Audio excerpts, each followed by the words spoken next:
Hey guys, welcome back to the channel.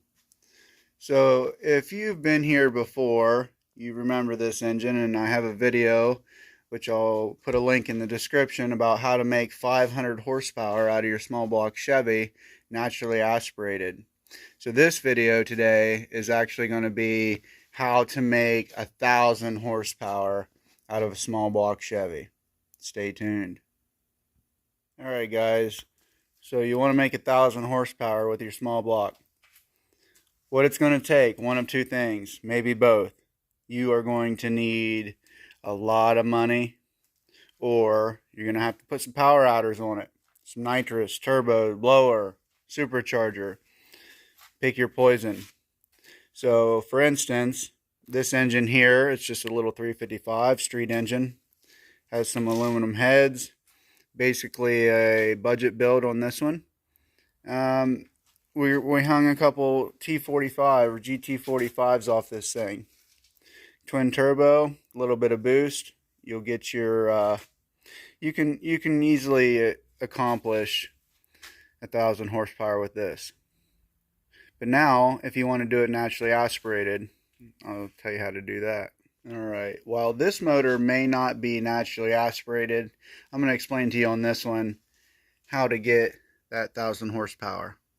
Alright, 1,000 horsepower. You want 1,000 horsepower out of a small block Chevy. Well, it's going to take some deep pockets. And there is no budget build for 1,000 horsepower on a small block that's naturally aspirated. Yes, you can build an LS. You can throw turbos on anything. And of course, turbos are great. You're going to make some good power with some turbos. But if you want to stay naturally aspirated, you just want to run this thing on engine only, this is what it's going to take right here. Good set of heads.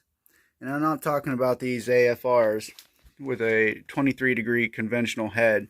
You're going to need a 14 degree, 11 degree, a 9 degree head. And you're going to need some cubic inches. This here is a 436 cubic inch with a solid roller camshaft. Super Victor 2 intake, purpose built, 750 or 850 blow through. I cannot remember on this one. It's like a 650 solid roller. This thing makes 690 on the engine. So 436 cubic inch. We're just over 1.5 horsepower per cubic inch. If you want to do this thing naturally aspirated, you're going to have a bigger cubic inch. 436 ain't going to quite cut it. They do have the 454, and I think they're working on a 600 cubic inch. And then you want to be closer to that 1.9, 2 horsepower per cubic inch. And I'm afraid a conventional head isn't going to get you there. Even with the big camshaft, these things ported out, these are CNC'd heads, you're just not going to get there. It's a very tall order to make good horsepower like that. And when you do, you have to have the best of the best parts. There's no two ways about it. So what we're going to do on this build, I got a few of them going on, but this is going to be twin turbo, and I'm just going to tune this thing right around 900 horsepower. So I got an Eagle crank in this thing, forged Wiseco pistons, rings are gapped, twin 70mm turbos. This is a purpose-built blow-through for this. I'm working on making the carb hat and everything for the cold side, which I'll show you here.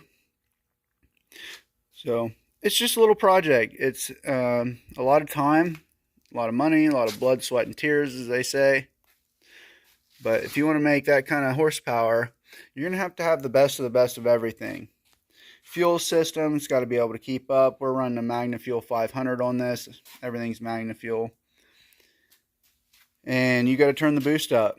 And then when you turn that boost up, you have to make sure that everything's built. This thing's got head studs. Again, this is just a street engine. We're not talking about this one for 1,000 horsepower, but it is achievable out of something with some more cubic inch. So if you've made 1,000 horsepower or close to it. Tell me what your setup is. What kind of parts were you running? What kind of cubic inch were you at? What'd you have it in? So, let me know what you guys think, and we'll see you on the next video. Don't forget to like and subscribe.